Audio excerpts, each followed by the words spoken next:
Some people are shocked to find out that some women eat their placenta. That sounds kind of gross. It sounds pretty weird.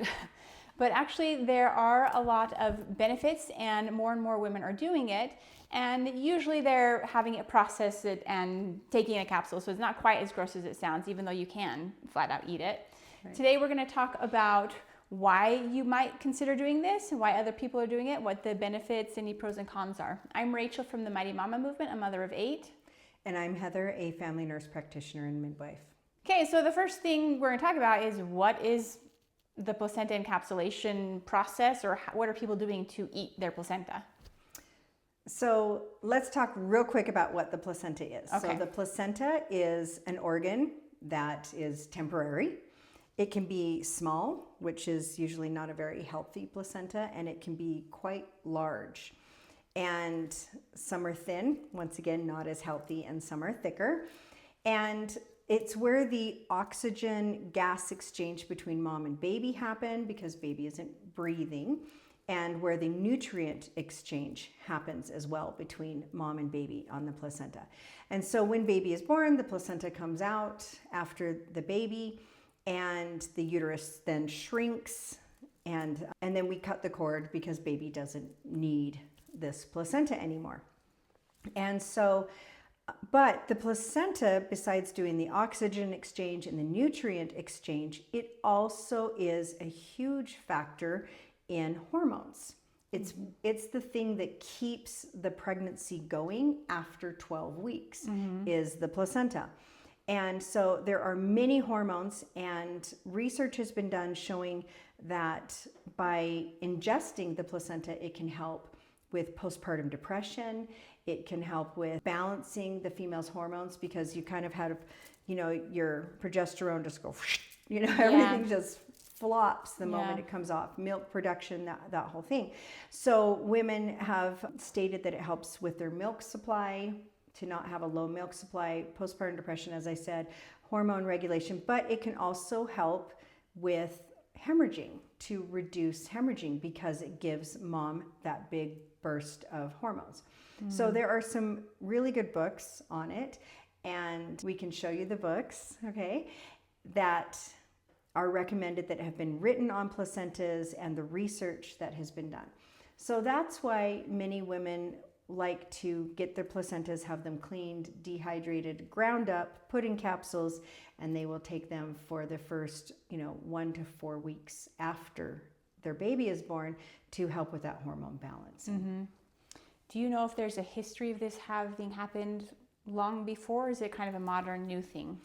It has definitely happened in the past because the nutrient level of those placentas is huge. This is why animals, there's a couple reasons, but one of the many reasons animals eat the placenta after birth is because of the nutrient. It's also a predator thing. You don't want to leave meat lying around for a predator, but it is a natural. Now, however, it is a new thing re-emerging that is happening. So should we be eating other people's placentas? I'm going to go with no on that one, okay? Because they can have, if you have chorioamnitis, then those infective factors can be there and you wouldn't want to eat it. And, just the general bloodborne pathogens that you wouldn't, let's not share placentas. Yeah, okay. Yeah. Okay, if you're taking a capsule, it doesn't sound so weird to me. You just swallow it down. Right, And then just swallow it like a regular thing, pill. right? Do some people eat it out of a capsule? Like just eat it?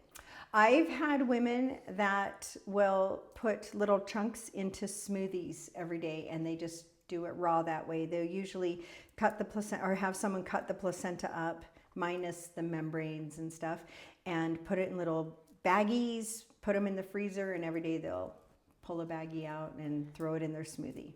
And to each their own. I don't know if I'd want to do that personally, but most women. And is there research showing that some eating it raw is like better than dehydrated? Is that why they're doing it, or they just think it must be better? I think it's a little bit of both. Some, they may not want to pay the money to have somebody professionally do it. Some are like, hey, I feel like this is more natural, more pure, that sort of thing. Yeah. Quick side note, if you are pregnant and you want to get that baby out with less pain, listen to this. I'm a mama of 8, and my first 3 births were excruciating. I honestly thought unbearable pain was just part of the deal. But everything changed with my 4th baby when Heather, the same midwife and nurse practitioner you see in these videos, taught me a completely different way to handle labor. I had never heard anything like it, and I ended up dilating to 10 centimeters with 0 pain. After 8 babies, I can tell you this method works. Most mamas never learn these strategies though. Even if they want to avoid an epidural, they worry they won't be able to. That was me. I had done tons of research, but I never found a real method that actually worked, just scattered tips. After learning this, I never considered an epidural again. That's why Heather and I started teaching this, because birth does not have to feel like torture.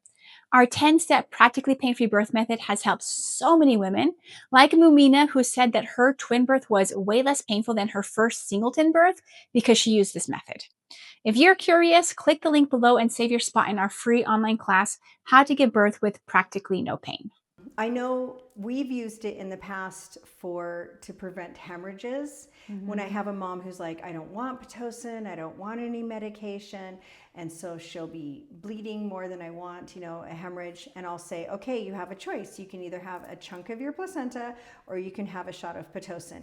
And it's funny because I'll have some moms look at me and they'll be like, I'll take the Pitocin. And I'm like, okay, it's your choice, and we'll do the Pitocin. And then I have moms that look at me and they're like, yeah, I'll take the placenta. And they just hold it in their cheek. And I take a little piece, I wash it off, I cut it off, I wash it under water so there's not the blood and stuff on it. And then I usually put honey on it just to help the flavor of it. And then they just put it in their cheek. And it stops the bleeding. And I'm fine with them doing that. My condition is that if this doesn't stop the bleeding, that you'll allow me to move through hemorrhage medications like that. And the moms are like, okay, it's a deal. And I'm like, all right, once again, because it's about her choice. And it works? I've had it work so many times. Okay. Yep. I've had it work a fair amount of times, yeah. And you're saying it's because the hormones that are in the placenta, those help hormones the uterus stop clamp down. Yeah, and they stop you from hemorrhaging. Getting rid of your baby while you're pregnant, right? Yeah, it's like, exactly. we have a baby here. Exactly. So you're kind of signaling to your body, no, we can't be bleeding like this. Right, exactly. That's like not a scientific explanation. Right. Yeah, so one time I went to a birth and it was a home birth and mom was bleeding. So, and she had kind of a late bleed, meaning it wasn't immediate. It was about an hour or so after. And so her doula had taken the placenta away because the doula was certified to preserve it and dehydrate it and all that.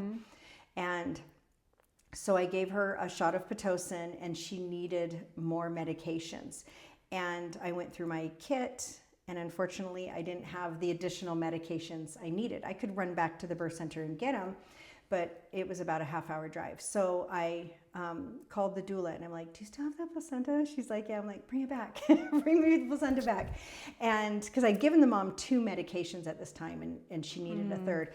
So I was like, let's try this. So I sent my assistant off to the birth center to go get the third medication. But I was like, let's try this. Yeah, we're not going to wait. Right. And so I asked the mom, is this okay? She said, yeah. So the doula brought me back a chunk of placenta. We stuck it in a smoothie because that's what the mom had. And she drank it and the bleeding stopped. And it was fine. And I was like, oh, good. But it was funny. So now I'm like, nobody can take the placenta. Until we are done with it. We know we don't need it. Yeah. So does that mean that it also helps with recovery? And not bleeding as long or anything like that? So it's the energy, the iron, the nutrition from the placenta that some women choose to do this. And you're going to get more from that raw kind of in the smoothie than you would in the capsule. And then, like I said, the hormone balance that comes from it. Okay. Yeah. All right. So if someone does want to do this, and let's say they're going to give birth in the hospital, what's the procedure? What do they need to do? If they're like, okay, I want to keep my placenta, I'm going to get it in capsules and so I would arrange with the hospital beforehand, find out what their procedures are. Do they need you to bring an ice chest and ice or dry ice, or what do they need? Do they have to have a certain paperwork? Because you don't want to have your baby and have them go, oh, I can't find the paperwork. You know what I mean? Yeah. So I would get that paperwork beforehand, make sure you have it so that it's signed and ready. That some hospitals are really good. They're just like, oh yeah, here, sign this piece of paper. You got your cooler. Great. Okay.